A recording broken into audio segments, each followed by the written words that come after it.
안녕하세요, 여러분. 오늘은 제2부 문화를 지원하는 기술들에 대해서 알아보겠습니다. 그럼 다음 장에서 챕터들을 설명하고 그 다음에 목차를 설명한 뒤 넘어가도록 하겠습니다.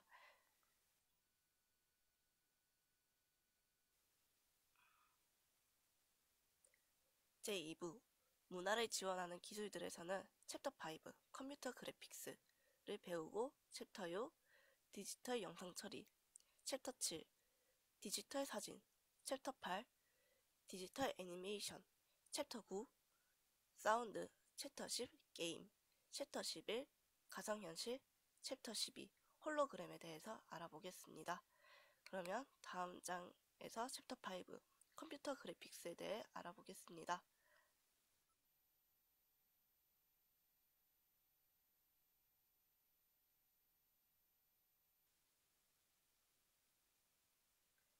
오늘 챕터 5 컴퓨터 그래픽스에서 배울 내용들을 간략하게 보겠습니다. 1번 컴퓨터 그래픽스의 개요에 대해서 알아보고 2번 입출력 장치, 세 번째 이미지와 그래픽의 표현, 네 번째 색상 모델, 다섯 번째 그래픽 편집에 대해서 알아보겠습니다. 다음 장에서 목적에 대해서 알아보겠습니다.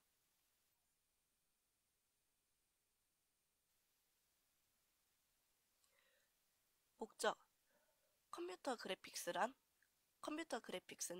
컴퓨터 처리로 제작된 모든 화상 정보와 관련된 기술들을 일컫는 시각 예술의 한 분야입니다. 오늘날 컴퓨터 그래픽스의 응용에 대해서 알아볼 겁니다.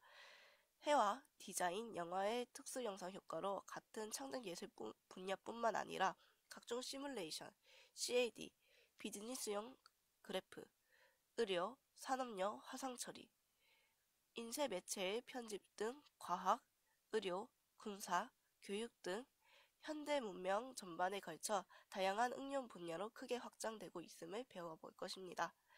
그럼 다음 장에서 컴퓨터 그래픽스의 개요에 대해 알아보겠습니다.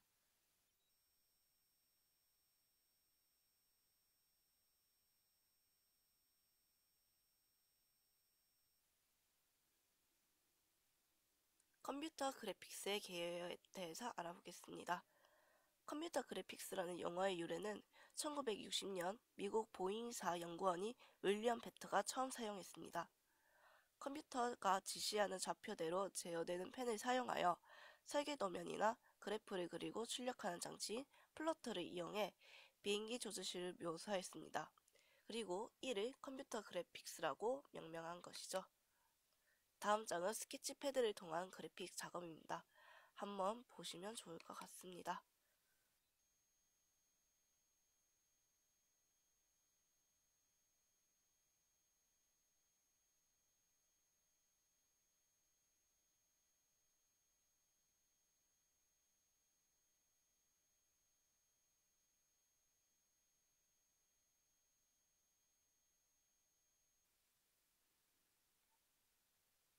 컴퓨터 그래픽스의 개요를 연도별로 살펴보겠습니다.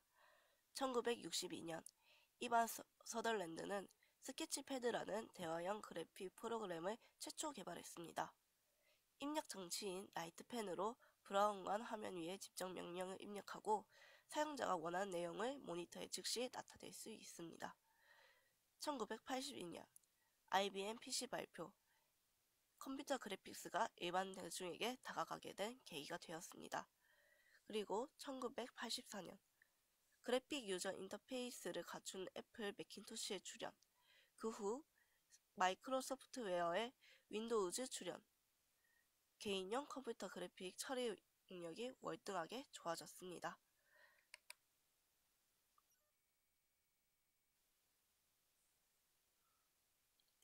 이미지와 그래픽의 차이점에 대해서 알아볼까요? 왼쪽의 그림을 한번 보겠습니다. 왼쪽의 그림은 이미지입니다. 이미지는 소프트웨어를 통하여 스캔하고 입력하고 컴퓨터 내부의 디지털 형태로 저장됩니다. 그리고 오른쪽의 컴퓨터 그래픽. 컴퓨터 그래픽은 알고리즘 혹은 프로그램으로 작성된 소프트웨어에 의해 생성된 이미지가 컴퓨터 화면이나 다른 출력 장치에 표현되는 것입니다. 그리고 이것 또한 컴퓨터 내부의 디지털 형태로 저장됩니다. 다음 장으로 넘어가겠습니다.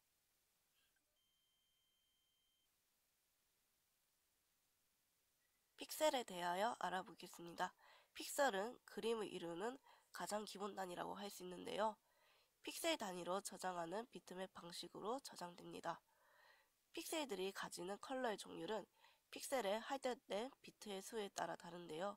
1비트는 흑백, 2비트는 팔레트, 2비트에서 8비트까지는 팔레트네요. 16비트에서는 하이 컬러, 24비트에는 트루 컬러, 32비트에는 트루 컬러 더하기 알파 채널이 있습니다. 그러면 다음 장으로 넘어가겠습니다.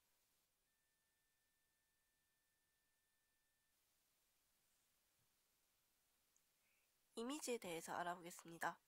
이미지는 어떤 값의 2차원 배열을 뜻하고 이것은 곧 화소, 픽셀을 말합니다.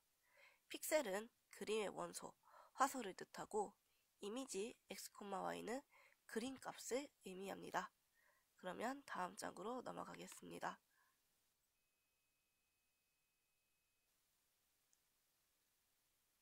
화소와 화소값에 대해서 알아보겠습니다.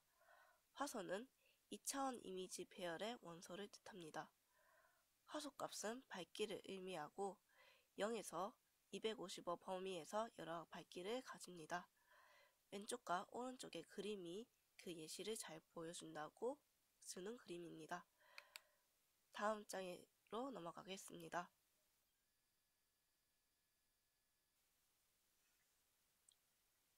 해상도에 대해서 알아보겠습니다. 해상도란 단위 길이당 표시할 수 있는 픽셀 또는 점의 수를 뜻합니다.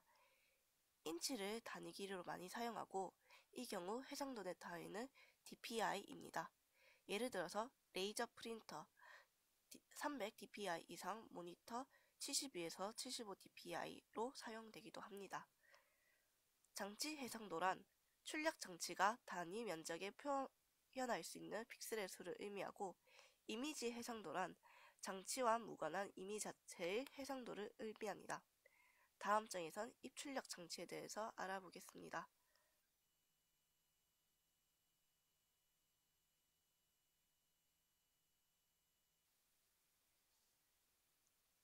입력 장치에 대해서 알아보겠습니다.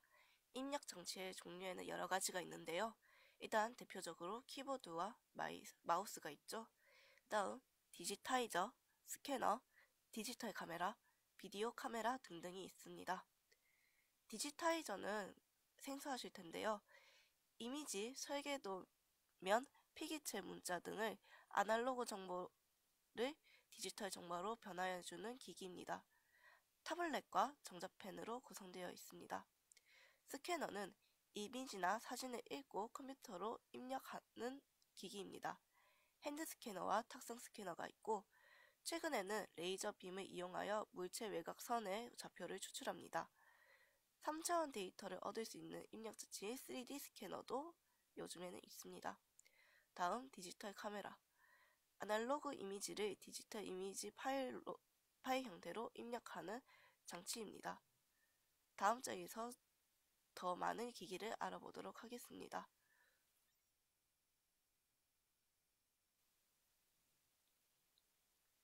출력 장치에 대해서 알아보겠습니다. 출력 장치에는 데이터를 디스플레이하는 모니터와 프린터가 있습니다. 모니터는 1951년 MIT의 윌 윈드가 만들어졌고 벡터 스코프 그래픽 화면 방식입니다. TV 모니터와 같은 디스플레이 화면을 사용하는 최초의 컴퓨터였고 그래픽 하드웨어의 개발의 시작이었습니다. 제도기계의 일종인 플로트에서 시작한 프린터는 잉크젯 프린터나 레이저 프린터가 보편적으로 사용됩니다. 3D 프린터는 3D 스캐너 혹은 3D 모델링 프로그램으로 만든 3차원 도면을 사용합니다. 3D 프린터의 종류는 적층형과 절삭형이 있는데요.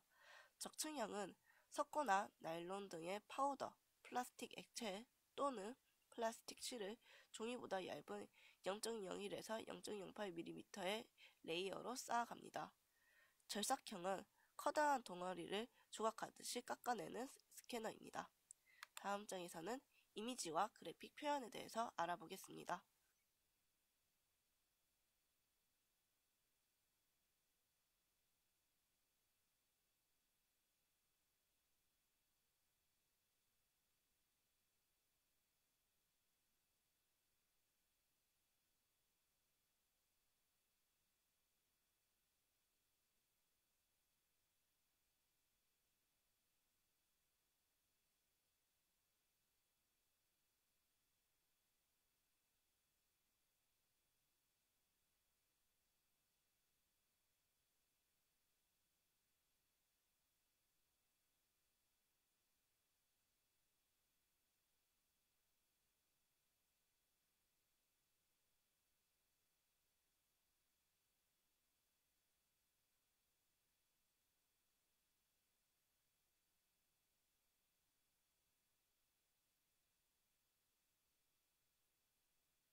비트맵 그래픽과 벡터 그래픽에 대해서 알아보겠습니다.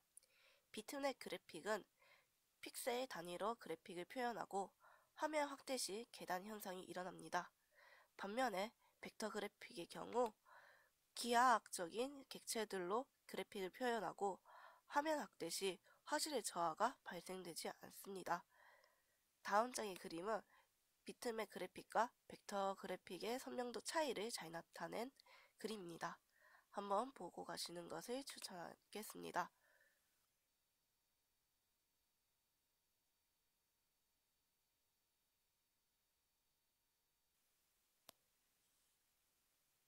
비트맵 방식에 대해서 좀 더 자세히 알아보도록 합시다. 비트맵 방식은 이미지를 픽셀로 나누어 각 픽셀은 특정한 값으로 대응됩니다. 그리고 각 픽셀은 특정한 값으로 채워진 메모리 셀로 대응됩니다. 오른쪽 그림과 같이 그림을 쪼개는 방식이라고 볼 수 있습니다. 다음 장에서는 비트맵 그래픽에 대해서 알아보겠습니다.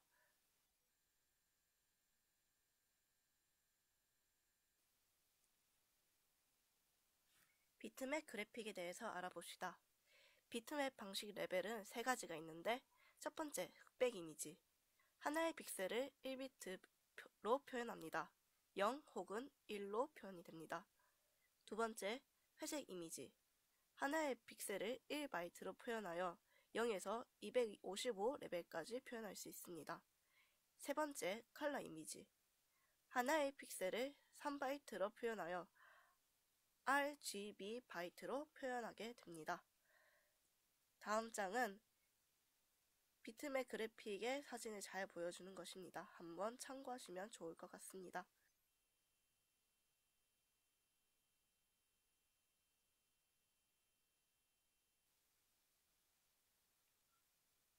흑백 표현일 때의 용량의 예시를 보겠습니다. 1000 곱하기 8000 픽셀을 갖는 모니터의 화면에 위와 같은 방식으로 흑백 이미지를 표현하기 위해 요구되는 데이터의 크기는 10MB입니다. 왜냐하면 1000 곱하기 8000 픽셀에다가 1비트가 포함되므로 8000만 비트가 되고 이것은 10만 바이트가 됩니다. 그리고 10만 바이트는 곧 10MB로 표현되죠. 어떤 건지 아시겠나요? 그러면 다음 장으로 넘어가겠습니다.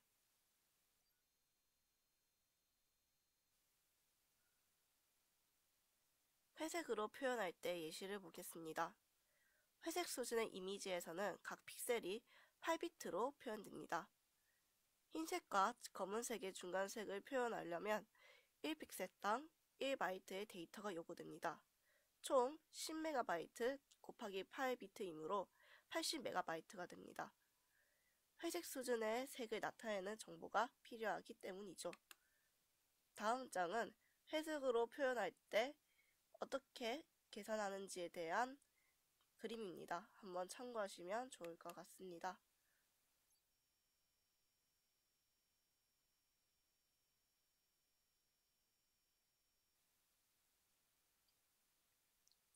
또한 회색 이미지는 메모리 셀 값이 255이면 모니터에는 흰빛으로, 0이면 검은빛으로 나타나고 그 중간이면 회색으로 나타나게 됩니다.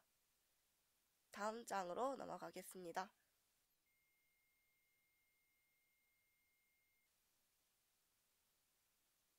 각 픽셀에 해당하는 값을 전자총으로 스크린 위에 쏘아서 0에서 255까지 여러 레벨의 빛을 생성할 수 있습니다. 아래의 그림을 보겠습니다. 왼쪽 그림은 메모리 셀 픽셀의 밝기값이 있고 그것을 전자총으로 쏘면 오른쪽 그림과 같이 회색 레벨의 다양한 색들이 표현되게 됩니다.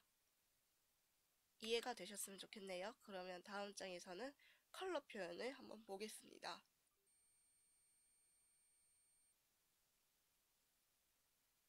컬러 표현에 대해서 알아보겠습니다. 컬러 표현은 한 픽셀에 RGB, 레드, 그린, 블루 값이 저장됩니다. RGB는 각각 0부터 255까지의 값으로 나타내고 이 값을 혼합 이용하여 원하는 색을 표현할 수 있습니다.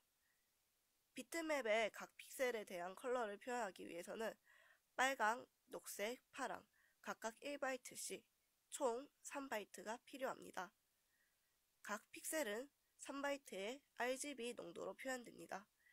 빨간색은 R이 100%, 녹색은 G와 B가 0%, 흰색은 RGB가 모두 100%로 표현됩니다. 다음 장으로 넘어가겠습니다.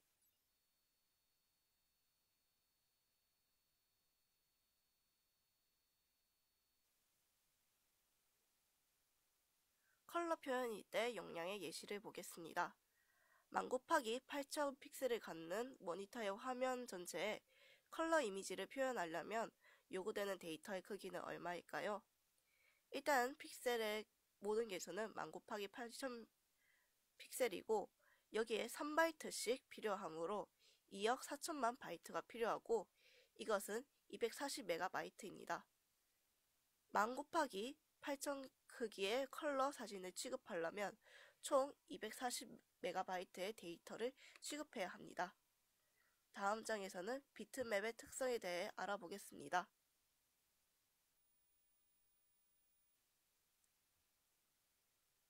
비트맵의 특성에 대해 알아보겠습니다. 비트맵은 고해상도의 풍경이나 인물 사진에 적합한 방식입니다. 장점은 화면에 보여주는 속도가 빠르다는 것입니다. 반면에 단점은 이미지를 확대하거나 축소할 때 이미지가 손상되고 저장 공간을 많이 차지하고 비트맵 방식에서는 모든 이미지를 픽셀로 나누기 때문에 연결 부분이 명확하지 않을 수 있습니다. 아래의 그림이 대표적인 예시라고 볼 수 있겠네요. 다음 장에서 비트맵의 포맷에 대해 알아보겠습니다.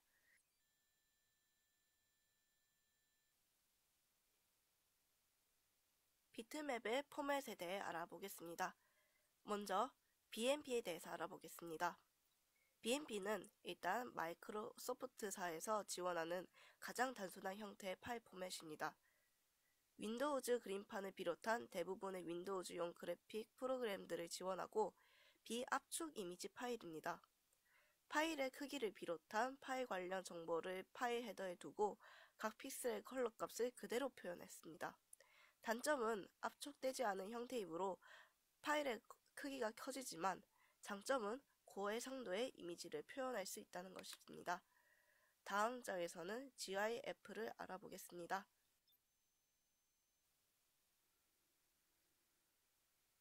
GIF는 미국 통신망인 컴퓨서브사에서 이미지 파일 전송 시간을 줄일 수 있도록 개발한 방식입니다. 장점은 압축률이 좋아 인터넷 웹문서에 많이 사용하고 움직이는 그림이 가능합니다. 여러분이 평소에 모르는 짤방 같은 거요. 그리고 무손실 압축 기법인 LZW 방식을 사용합니다. 이 방식은 이미지의 손실은 없지만 읽어드리거나 저장하는 속도가 느리다는 게 특징입니다. 다음 장에선 여러분에게 익숙한 JPEG 파일을 알아보겠습니다.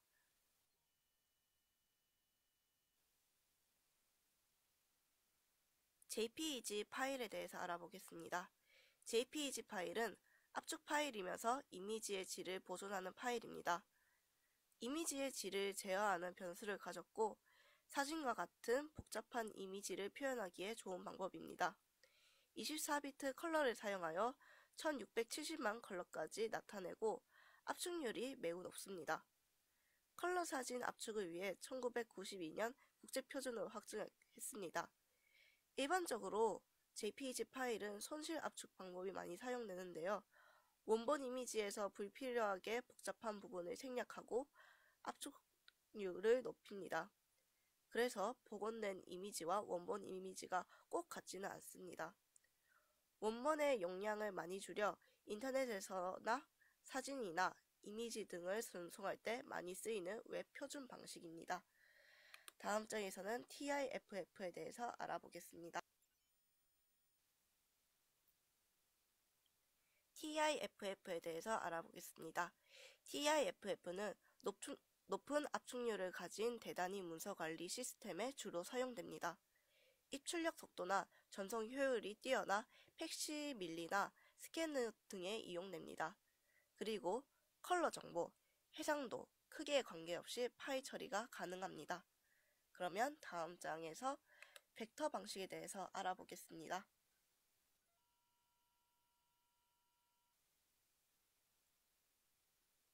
벡터 방식에 대해서 알아보겠습니다. 벡터란 선이나 도형으로 표현하는 수식의 집합입니다.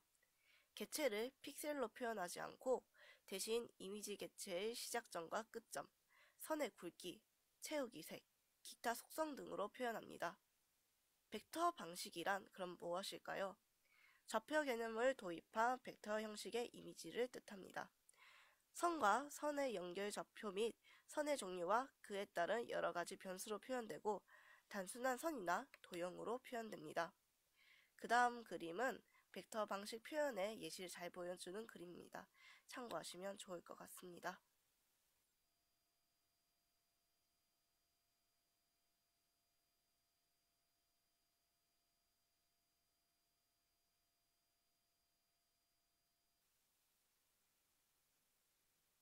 벡터 그래픽의 파일 포맷에 대해서 알아보겠습니다. 먼저 EPS. EPS는 프린터에 그래픽 정보를 보내기 위해 등장한 포스트 스크립트 언어를 사용한 포맷입니다. 텍스트의 그래픽 구조 및 폰트, 비트맵 정보를 표시해줍니다. 다음 WMF. 윈도우즈에서 사용하는 메타 파일 방식입니다. 비트맵과 벡터 정보를 함께 표현할 경우 가장 적합합니다. 다음 AI. 어도브 일러스트레이터에서 최초로 사용된 파일 포맷입니다. 대부분의 그래픽 소프트웨어가 이 포맷을 지원합니다. 다음 CDR. 코랄 드로우에서 사용되는 파일 포맷입니다. 벡터 방식으로 저장됩니다. 다음 장은 비트맵과 벡터 그래픽의 차이입니다. 한번 보시는 것을 추천드립니다.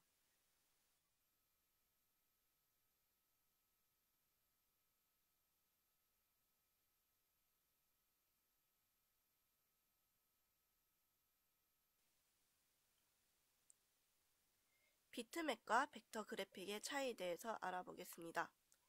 비트맵 이미지의 편집을 알아보겠습니다. 이미지를 객체 하나로 취급하는 것이 아니라 픽셀의 집합으로 취급합니다. 그래서 지우기 편집을 하면 나무나 폭포 등 각 객체가 분리되지 않고 다른 객체와 한꺼번에 지워집니다. 다음은 벡터 이미지의 편집에 대해서 알아보겠습니다.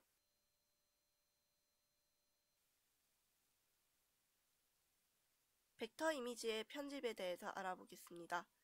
벡터 이미지의 편집은 드로잉 소프트웨어를 사용하여 이미지를 편집합니다. 객체를 분리할 수 있기 때문에 편집의 유연성과 효율성을 제공합니다. 즉, 드로잉 소프트웨어에서 생성한 객체는 이미지의 변형이나 파괴가 없습니다. 왼쪽 그림을 보시면 원을 늘리는 예시가 있고 오른쪽에는 원을 복사하거나 다른 색으로 채우는 예시가 있는데 모두 벡터이기 때문에 가능한 것들입니다.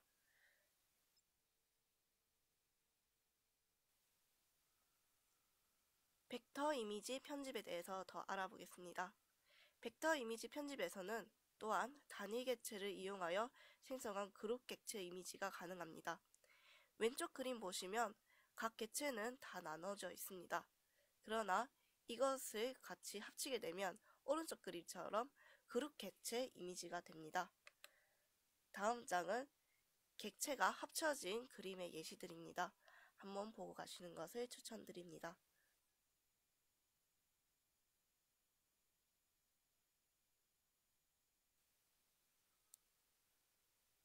문자 폰트에 대해서 알아보겠습니다.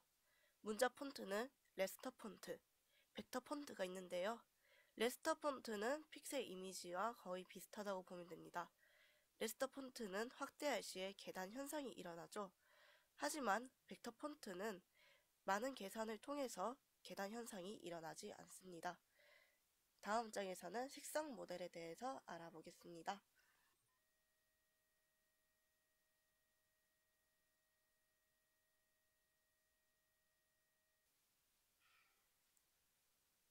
색상 모델에 대해서 알아보겠습니다. 색상 모델이란 색상들 간의 관계를 표현하기 위한 방법입니다. 이미지는 픽셀로 이루어지는데 하나의 픽셀에 몇 개의 비트가 할당되느냐에 따라서 색상의 수가 결정됩니다. 일반적으로 RGB 모델을 사용하며 컬러 이미지를 출판할 때는 CMYK 모델을, 색상, 채도, 명도를 각각 다뤄야 할 때는 HSI 모델을 사용합니다. 아래쪽에 표본 화율에 따른 파일 크기가 있는데요. 한번 보고 가시면 좋겠습니다. 다음 장에서는 RGB 모델에 대해서 알아보겠습니다. RGB 모델에 대해서 알아보겠습니다. 빛의 3원색인 빨강, 초록, 파랑을 혼합한 모델입니다. 세 가지의 색을 혼합하면 흰색이 되는 가산 방식입니다. 아래의 그림을 보시면 3차원 축에다가 RGB가 표현되어 있고 그의 혼합율에 따른 색깔들이 나타나 있습니다. 그리고 다음 장은 그에 대해서 조금 더 자세히 알아볼 수 있는 그림입니다. 한번 보고 가시는 것을 추천하겠습니다.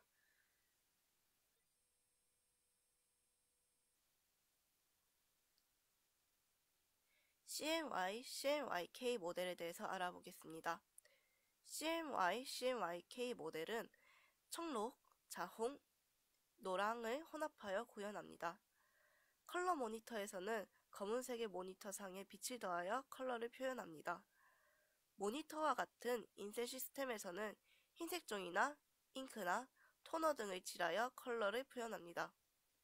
CMY 모델의 세 가지의 색상을 혼합하면 검은색이 되는 감산 방식입니다. 컬러 프린터에서 주로 사용되는데 검은색으로 인쇄할 때는 검정 색상을 추가 사용합니다. 혼합하여 만들어진 검은색보다 순수한 검은색이 더 선명하기 때문이죠. 그리고 검은색이 추가된 모델이 바로 CMYK 모델입니다. RGB와 CMY는 서로 보색 관계에 있으므로 두 모델 사이에 변환이 일어납니다. 다음 장은 CMY 모델에 대한 그림입니다.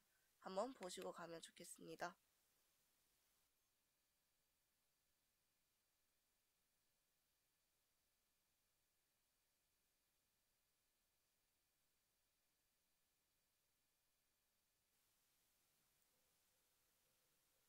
HSI 모델에 대해서 알아보겠습니다. HSI 모델은 색상, 채도, 명도를 나타내는 모델입니다. 색상은 빛을 통해 보이는 색의 특성으로 빨강, 노랑, 파랑 등 색상의 이름으로 구별합니다. 채도는 색의 순도를 나타내는 것으로 원색에 어느 정도의 흰색이 혼합되었는지를 나타냅니다. 값이 클수록 진한 농도의 색입니다. 명도는 색의 밝기를 나타내며 0% 흰색에서 100% 검은색까지의 비율로 표시합니다. HSI 모델은 색의 변화를 용이하게 합니다. 빨간색을 분홍색으로 만들기 위해서는 채도만 조절하면 되고 어두운 색을 밝게 하려면 명도만 높이면 됩니다. 다음 장에서는 HSI 모델 좌표계에 대해서 알아보겠습니다.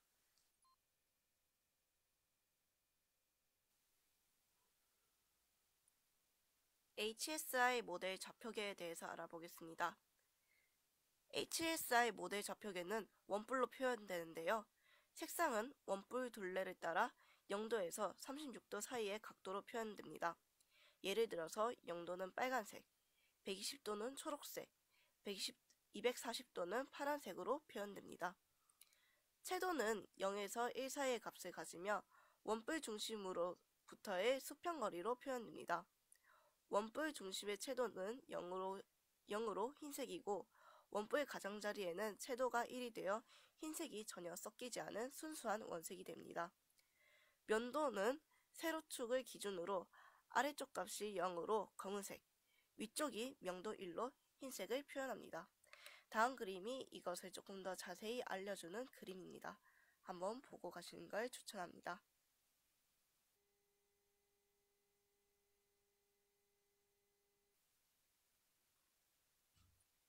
그래픽 편집에서 2D 그래픽스에 대해 알아보겠습니다.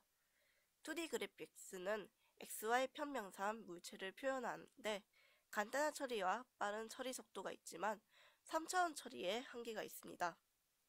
기초 요소로는 점, 선, 원, 타원, 다각형, 곡선이 있고 그래픽 기법에는 디털링과 아나치리아싱이 있습니다.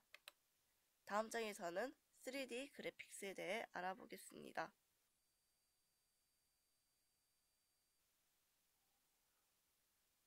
3D 그래픽스에 대해 알아보겠습니다. 3D 그래픽스는 그림을 실감 내에 표현하는 것이 가능합니다. 그리고 차원 그래픽 생성 과정에 대해 알아보겠습니다.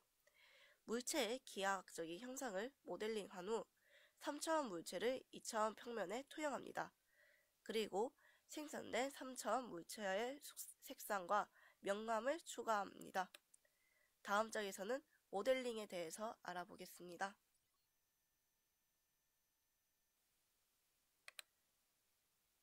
모델링에 대해서 알아보겠습니다. 모델링이란 3차원 좌표계를 사용하여 모양을 표현하는 방법입니다. 그리고 이렇게 모델링하는 방법에는 여러 가지가 있는데요. 첫 번째로 와이어프레임 모델, 물체의 골격만을 표현한 모델링 과정입니다. 두 번째, 다각형 표면 모델, 삼각형이나 사각형 같은 면을 기본 단위로 3차원 모델을 표현한 것입니다. 다음 장에서 다른 모델링에 대해서 더 알아보겠습니다.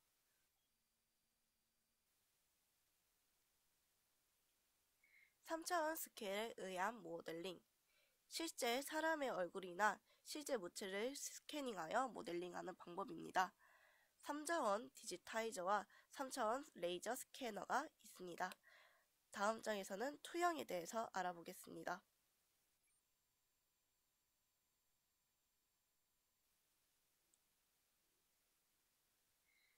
투영에 대해 알아보겠습니다. 투영의 방법에는 평행 투영 방법과 원근 투영 방법 두 가지가 있습니다. 평행 투영법은 왼쪽 그림과 같이 원근법이 적용되지 않습니다. 여기서 원근법이란 거리에 따라서 물체의 작고 큼이 표현되는 방식을 의미합니다. 그리고 오른쪽에는 원근 투영법은 원근법이 사용된 투영법이라고 할 수 있습니다. 다음 장에선 렌더링에 대해 알아보겠습니다.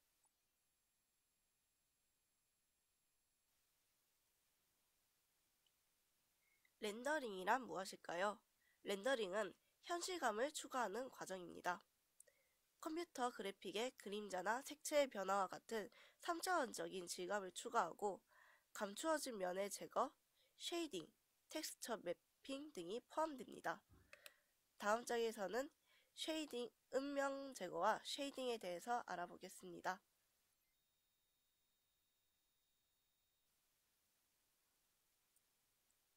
음면의 제거와 쉐이딩에 대해서 알아보겠습니다.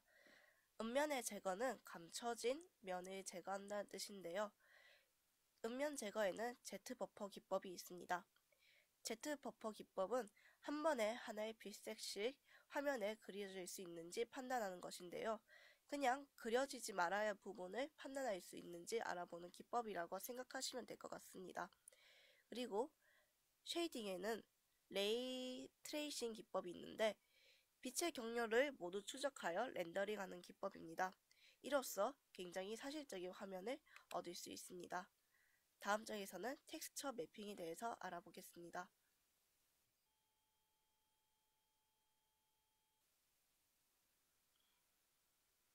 텍스처 매핑에 대해서 알아보겠습니다. 텍스처 매핑은 실제 사진으로 기하 모델의 표면을 에워싸는 기법입니다. 왼쪽과 오른쪽에 그림을 보시면 뼈대밖에 없던 모델링들이 표면을 둘러싸면서 조금 더 사실적으로 표현된 것을 알 수 있습니다. 다음 장에서는 3차원 그래픽의 파일 포맷에 대해 알아보겠습니다.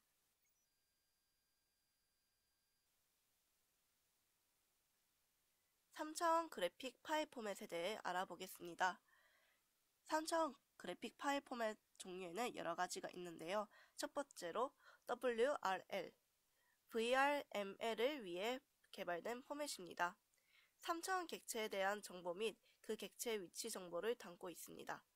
두 번째, DXF, 오토데스크사에서 자사의 오토 CAD에 사용하기 위해 개발된 것으로 벡터 속성에 갖는 파일 포맷입니다. CAD 소프트웨어에서 널리 사용되고 있습니다. 다음은 3ds. 3D 스튜디오에서 사용된 파일 포맷입니다. 대부분의 3차원 그래픽 소프트웨어에서 사용됩니다. 그러면 다음 장에서는 그래픽 편집 도구에 대해서 알아보겠습니다.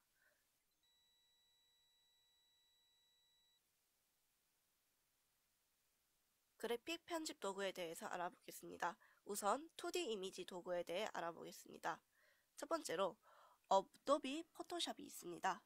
포토샵은 어도비사에서 개발한 2차원 이미지 도구로서 강력한 기능을 가진 디지털 영상 처리 프로그램입니다.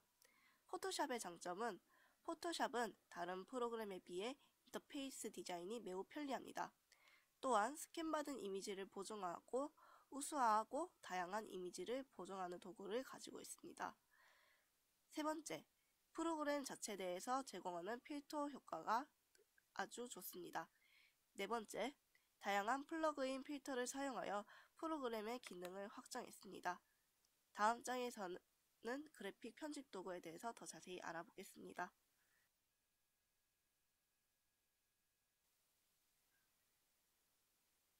3D 저작 도구 3ds max에 대해서 알아보겠습니다. 이 저작 도구는 3D 이미지를 편집하고 모델링하는 소프트웨어 중 대표적인 도구 중 하나입니다. 오토데스크사에서 제작한 3차원 모델링 도구로 현재 널리 퍼져 있습니다. 모델링을 하여 입체감 있는 이미지를 표현하는 것이 가능합니다. 3ds max의 주요 특징은 직관적이고 효율적인 인터페이스입니다. 그 예시로 다양한 뷰와 도구들이 있고 캐릭터 스튜디오와 같은 외부 프로그램들과 연동 사용이 가능합니다. 또한 3D 모델링뿐만 아니라 애니메이션도 지원하고 있습니다.